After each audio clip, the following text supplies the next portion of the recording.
há como o exército para mostrar disciplina, rigor, aprumo. E não há como a cavalaria para promover isso, a arte de comandar, exibida em mais um dia da unidade na escola prática de onde partiu o Cavaleiro Andante do Abril de 74. Boa noite. O que vamos ver é um resumo inédito da entrevista dada por Salgueiro Maia ao Centro de Documentação 25 de Abril da Universidade de Coimbra há 4 anos, quando já sabia que tinha pouco tempo de vida. Nela, o oficial que prendeu Marcelo Caetano lembra como o golpe teve muito pouco deste brilho militar. As viaturas eram da Segunda Guerra Mundial, umas sem arma, outras sem munições. O comandante aqui de Santarém tinha-se posto na alheta, foi preciso arrombar o paiol e havia os revolucionários. Uns 30 sabiam de tudo, os outros 200 foram chamados para a aula noturna, andavam há 3 meses na tropa, fugiriam ao primeiro tiro. Quando o pessoal se é levantado e vão formar, vão numa perspectiva que é mais uma missão noturna. Então eu meti-os dentro de uma sala, eu era o comandante da instrução, portanto, cursos de oficiais milicianos e cursos de sargentos milicianos. Quer dizer que nas instruções anteriores eu tentava, portanto, prepará-los, mas uma coisa é isso, outra coisa é assumir frontalmente que vamos acabar com o regime. E então comecei a pensar o que é que vou dizer a estes fulanos. Bom, olha, vou numa situação de gozo, talvez seja a mais receptiva.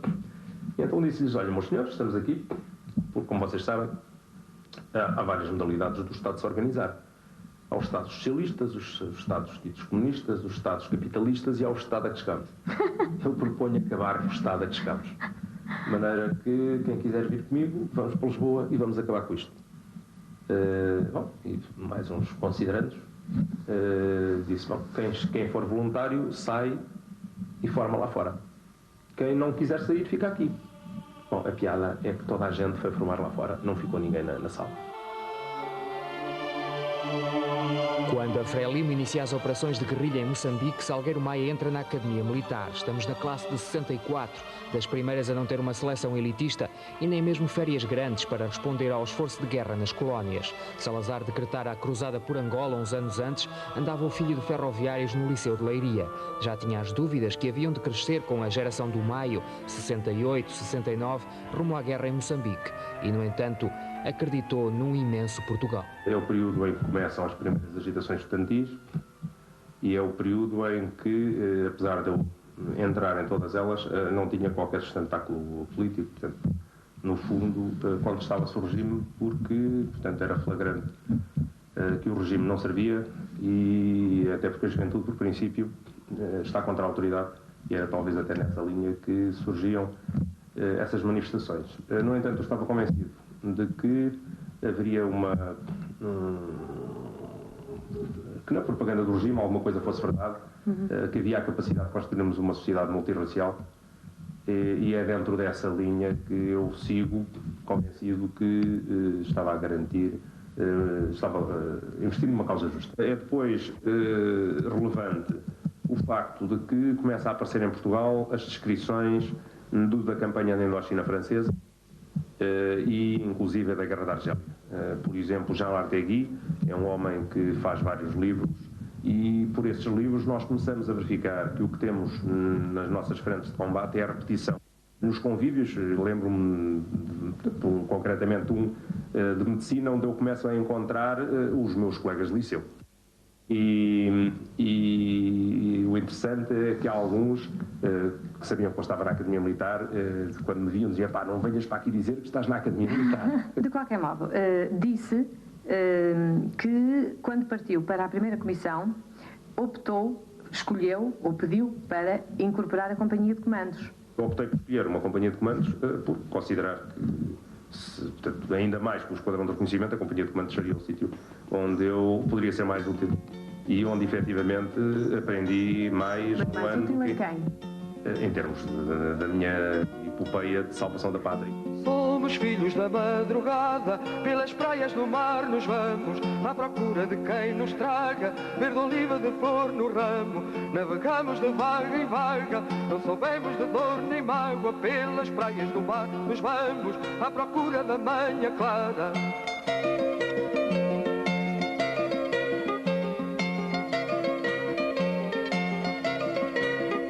Lá do cimo de uma montanha, acendemos uma fogueira para não se apagar a chama que dá vida na noite inteira. Mensageira pomba chamada, companheira da madrugada, quando a noite vier que venha, cá no cimo de uma montanha. Recuar para onde? Depois do passo em frente. Salgueiro Maia ainda planeou uma retirada. Se a capital não caísse, ele voltava a Santarém, cortando a estrada, a ponte, a água e os fios telefónicos de Lisboa, até outros ganharem coragem. Mas ninguém o trava. A polícia de choque faz mesmo de conta que não o vê passar, num jogo do gato e do rato. Prossegue depois, no coração do Império, à hora das pessoas irem para o trabalho. É aqui que Salgueiro Maia, capitão, convence um tenente-coronel de Cavalaria 7 a render-se, mais as suas forças leais, ao Ministro da Defesa. É aqui que ele diz a uma senhora agitada por não conseguir fazer a limpeza do edifício dos Correios: só para casa, daqui para o futuro, é sempre feriado. Como se chega a este tremor de regime de uns pilares com meio século, Salgueiro Maia chamou-lhe a condicionante desenrascanço.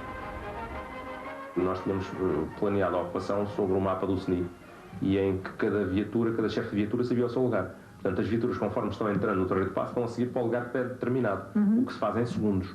E quando estamos a completar este dispositivo, surge uma coluna de autometralhadoras, um pelotão de autometralhadoras que vinha do Regimento de Cavalaria 7, comandada por um alferes, que eu mando parar e pergunto: então o que é que estás aqui a fazer? E ele diz-me: eu estou aqui para vir defender o governo. Eu disse: olha, muito bem feito, desliga os rádios, manda desligar os rádios, e mandas esta viatura para aqui, esta para além, esta para a outra e tal. E depois disse ao meu pessoal: ponham lá esses gajos do nosso lado. Isto dá uma situação de gozo, que é, há um indivíduo que não desligou o rádio.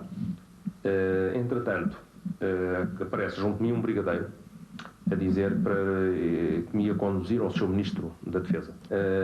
Mas para quê? E diz-me: o Sr. Ministro quer lhe agradecer a eficiência com que ocupou o terreiro de passo. Eu digo-lhe assim: olha, quando ele souber que eu ocupei isto para o prender, é capaz de não gostar de me receber.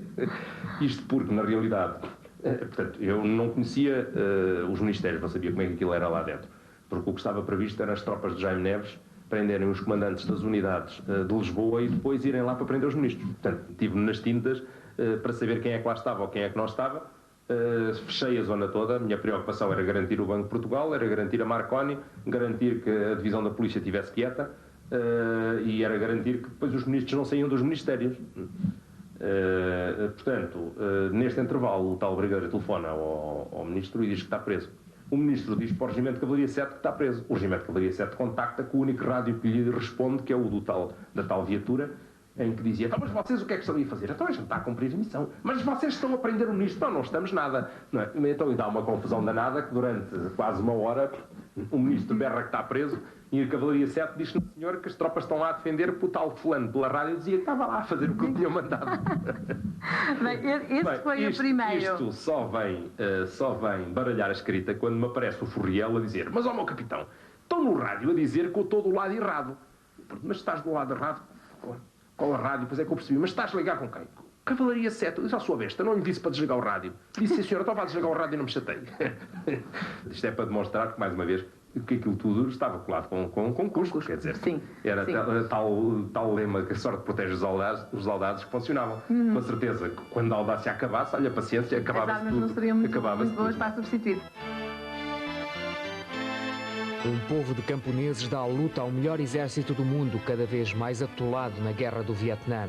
Ao mesmo tempo, em Moçambique, o alferes Maia está demasiado ocupado a defender o norte para ligar à queda de Salazar, que não foi a queda do regime. Substituído por Marcelo Caetano em 68, o velho governante deixa um império colonial de muitos vícios e raras virtudes, como alguns militares vão descobrindo. O progresso tapa a exploração, a defesa ignora os meios, a propaganda cala os mortos, a civilização esconde a barbárie. A primeira cena que eu vejo é mais ou menos caricata, para mim. Portanto, eu estou convencido que o nosso lusotropicalismo é um facto. Eu verifico numa paragem de autocarros, estão brancos e negros. Chega ao autocarro, os negros deixam os brancos todos avançarem, ocuparem os lugares, e depois é que eles entram. Uma educação, toda a prova que não fizessem isso, eram agredidos naturalmente.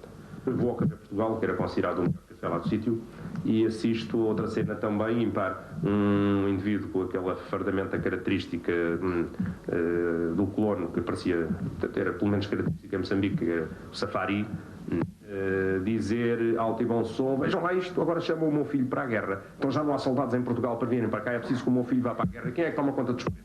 Na companhia há uma emboscada, morre um forguel, o tenente, que era o adjunto, fica sem ouvido, portanto havia uns pedaços nos ouvidos, e fica sem o ouvido interno, portanto tem que aprender a andar como as crianças, engatinhar, etc. Portanto, passa a estar incapaz. Depois há um alferes que é ferido num braço com estilhaço, corta-lhe o tendão, deixa de mexer a mão, também é evacuado. O capitão pisa uma mina, fica sem uma perna, e em 15 dias eu passo a comandar uma companhia de comandos em operações. Com o posto de alferes. Alferes. E sem ter o curso de comandos. Então, um combate de encontro, começamos a verificar que depois, quando se bate a zona, que há um rastro de sangue, vamos a seguir os rastros de sangue e verificamos que é um indivíduo que levou um tiro pelas costas, já com o dia a fugir, que ficou com as tripas nas mãos, vai, portanto, a agarrar as tripas, arrasta-se durante uns quilómetros, até que acaba por desmaiar por falta de sangue, já prestes de morrer. Ora, este indivíduo fez isto tudo andando em sentido contrário à base. Portanto, já sabia que os rastros de sangue nós íamos atrás dele, ele foi morrer num sentido completamente oposto à base, portanto, para nos fazer sair daquela zona. Bom, isto são dois exemplos dos tais que levam a pensar que, afinal de contas, aquela gente lutava por um ideal.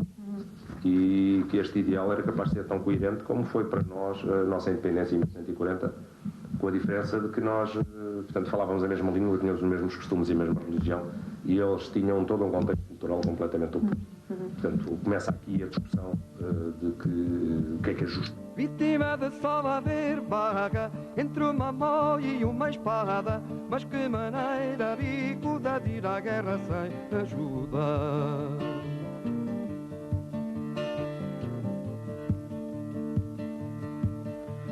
Viemos pelo sol nascente, vingamos a madrugada, mas não encontramos nada, sol e água, mas não encontramos nada, sol e água.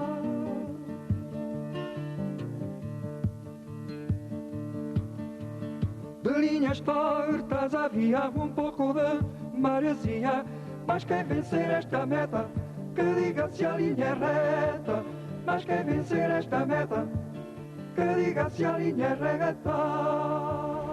Muitos anos depois, uma revolta desalinhou a geometria Tiananmen, com o estudante sozinho a desafiar um tanque naquela Praça da Paz Celestial. Tão grandiosa no espírito, a Ribeira das Naus onde Salgueiro Maia pisou o mesmo risco. De um lado, vários membros do governo abrem um buraco no gabinete e fogem pelo Ministério da Marinha. Do outro, uma fragata começa a rondar o Tejo e parece disposta a fazer fogo. Em frente, um brigadeiro exaltado avança com 2 carros de combate M47, canhões, soldados e vontade de limpar o terreiro do paço. Às ordens dele são disparadas rajadas metralhadoras e os civis escondem-se como podem. Os revoltosos ficam quietos e Salgueiro Maia vem por esta rua fora, escolhendo calmamente a tática do mártir. Se eles disparassem, nós estávamos perdidos, quer dizer, não tínhamos hipóteses. Mas a solução era ir dialogar com eles. É aí que eu começo a ver, bem, se for dialogar, eles ainda me prendem. Perdido por 10, perdido por 1000, meti uma granada no bolso e fui saber o que é que as águas esperavam, na perspectiva que se eles me prendessem, portanto eu acionava a granada e portanto marchávamos todos. E de qualquer maneira tinha alguma coisa a lucrar, quer dizer, os outros depois de me verem rebentar, pelo menos por solidariedade, iriam oferecer alguma resistência e as coisas poderiam complicar-se. Então eu chego a meio caminho e começo a dizer ao senhor para vir falar comigo. Ele berrava do lado de cá, venha cá e tal. Eu não ia porque já sabia que se fosse ao lado de lá seria preso. Cada viatura, cada carro de combate tinha 4 homens. Neste caso concreto tinha um alferes e tinha um cabo, portanto, que era o apontador. E ele diz ao cabo, dispare sobre esse homem.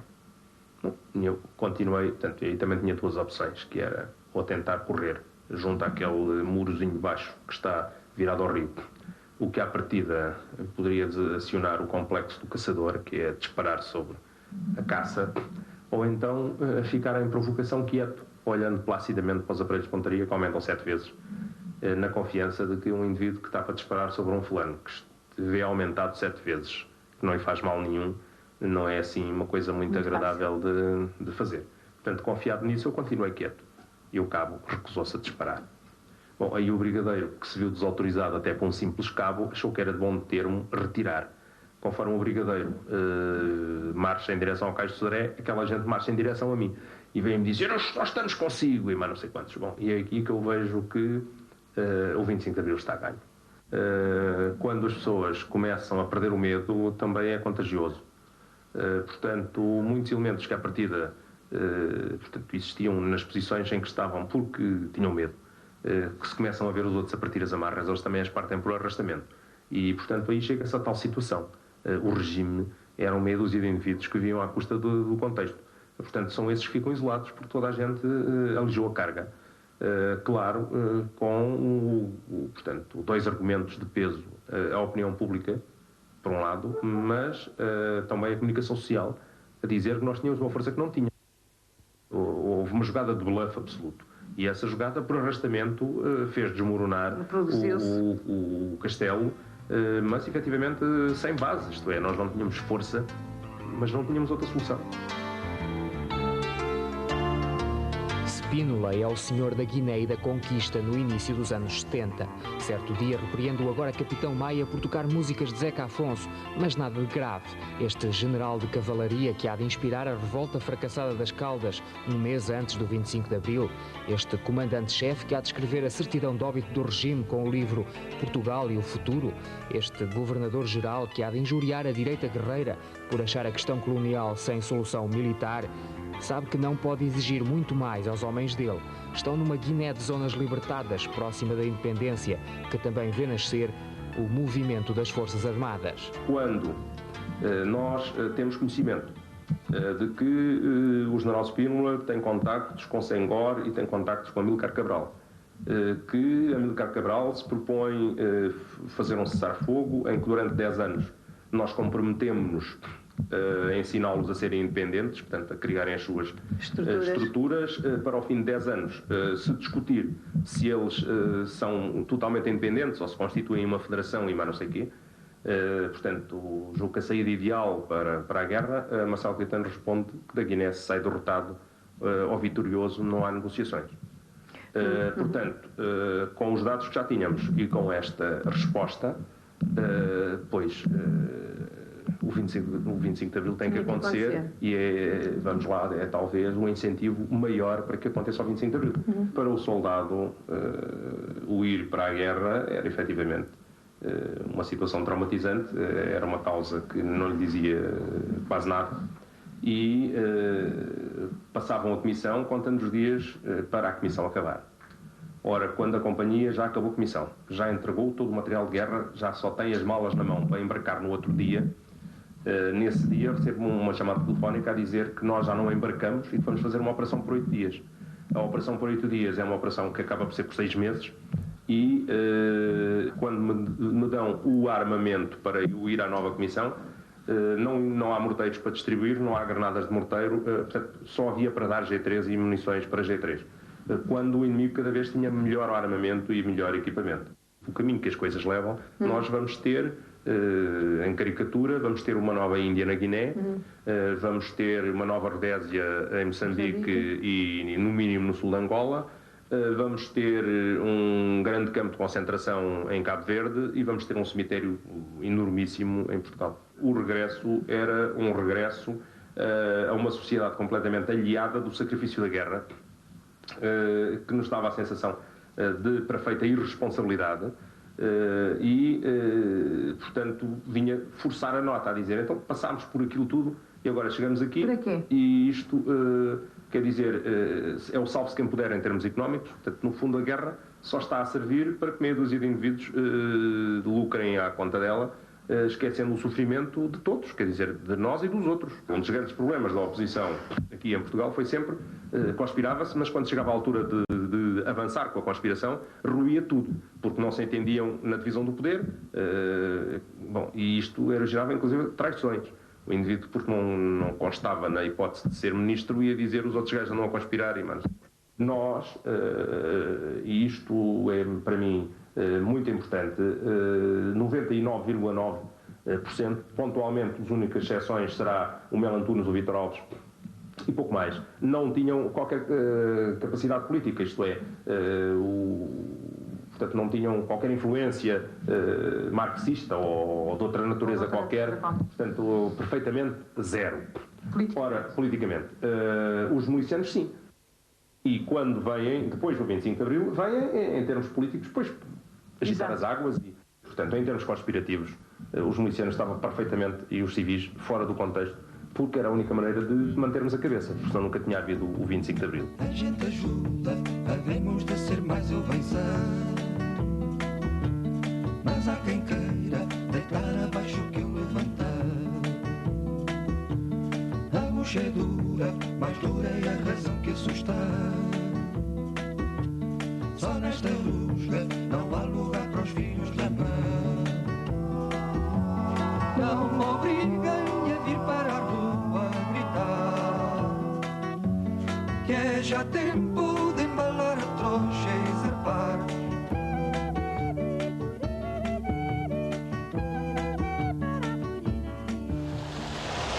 A relutância de uma força militar em juntar-se ao movimento atrasa Salgueiro Maia no Rossio, a caminho do Carmo. Os capitães dialogam. Em volta, a população contém a alegria com que se manifestava desde o Terreiro do Paço, numa apoteose que maravilhou o cavaleiro Santarém. Mas ele não duvida. O golpe até podia ser de direita, teria igualmente adesão popular. Pois havia uma consciência nada crítica de que todo o reviralho era preferível ao estado das coisas. E nesta praça, onde surgem os primeiros cravos, quando enfim a outra companhia resolve passar do governo para o lado de Salgueiro Maia, o povo parece que respira de alívio, numa simples palavra de ordem. A festa continua. Nós começamos a ser envolvidos por 2 ou 3 ardinas que começam a distribuir os jornais que tinham acabado de sair sem censura e começam-nos a oferecer os jornais. Em frente estão naturalmente as vendedeiras de flores. Exato. As flores que existiam nessa altura eram cravos brancos e cravos vermelhos. Pegam nos molhos de cravos que têm ali e começam-nos a oferecer os cravos. Assim como aparece pessoas a oferecer tudo, inclusive um homem com um presunto e uma faca a oferecer bocados de presunto. Pois neste contexto os fotógrafos, porque naturalmente o vermelho é sinónimo de esquerda e tem um certo enquadramento, começam a valorizar as fotografias dos cravos vermelhos, mas a realidade é que os cravos são vermelhos e são brancos, são os que estavam à venda e eram essencialmente cravos que estavam à venda, assim como alguns jarros. Angola cortará as amarras, e Moçambique, e Cabo Verde, e São Tomé, em 75, criando 500 mil de retornados. Descolonização a martelo, por vezes à lei da bala. Salgueiro Maia garante que isso não estava nos objetivos, estava nos medos, pois os militares de aviário, criados pelo desespero marcelista, foram os mesmos que depuseram armas, abrindo um vazio logo ocupado pelos movimentos independentistas. A colonização portuguesa também não ajudou. Dispersa e desunida, assim continua depois do 25 de Abril, obrigando à gigantesca evacuação de Angola, lançando num caos a economia do país. Não só democratizar, mas também descolonizar, desenvolver, tinham muito de improviso. As revoluções têm um defeito que é não têm ensaio geral. Portanto, saem como podem sair, portanto, não há hipótese de ensaio geral. Ora, nós sabíamos que no ponto em que nos encontrávamos, militarmente, havia crises consequentes à revolução que íamos fazer. E uma delas era a situação de tropa, que tendo sido mal preparada, mal instruída, mal comandada, portanto comandada por indivíduos que, por muito boa vontade, não tinham condições para o serem, portanto os tais capitães porveta, indivíduos que eram incorporados e que meses depois passavam de civis a capitães graduados. As ligações eram difíceis, eles estavam perfeitamente isolados. Aparecem elementos da Frelimo a dizer que já se fez a paz e que mais não sei o quê, eles são levados por essa conversa a entregarem-se. Portanto, não é um ato consciente, não é um ato enquadrado por ninguém, é um ato que vem na consequência do engano, que também só acontece com aqueles por todas as razões, porque na realidade de militares tinham a farda e pouco mais. Os brancos dividem-se pelos 3 movimentos, é um lugar que se constitui numa força que tivesse capacidade de diálogo, inclusive levasse os outros até a irem atrás de si, porque era uma força economicamente importante, etc. Portanto, em lugar de se afirmarem, diluíram-se nos 3 movimentos e degladiam-se, dividindo-se. Portanto, quando começa o confronto entre os movimentos, são eles que nem assim se unem e começam a fugir. É a tal radicalização que leva a que na Beira Lourenço Marques eles tentam fazer o golpe de Estado branco, portanto, em cima da situação. Portanto, também, em lugar de se unirem, em lugar de se afirmarem um mínimo de estabilidade, eles começam por, contra nós e contra a Frelimo, tentarem fazer uma nova Rodésia. Ora, isso leva a que a própria tropa tem que atuar contra eles e, portanto, na sequência disso, também debandam. Portanto, deixaram de ser interlocutores. Como as pessoas estão a vir embora, a organização ainda se torna mais crítica. E, portanto, contra o nosso planeamento, acontece que não há eleições, não há nada disso. São os próprios factos que vêm a forçar a descolonização. Um homem novo veio da mata de armas na mão. Não é soldado de profissão. Não é soldado de profissão. É guerrilheiro na sua aldeia, a mãe o diz. De uma fazenda faz um país. De uma fazenda faz um país. Colonialismo não passará. Imperialismo não passará.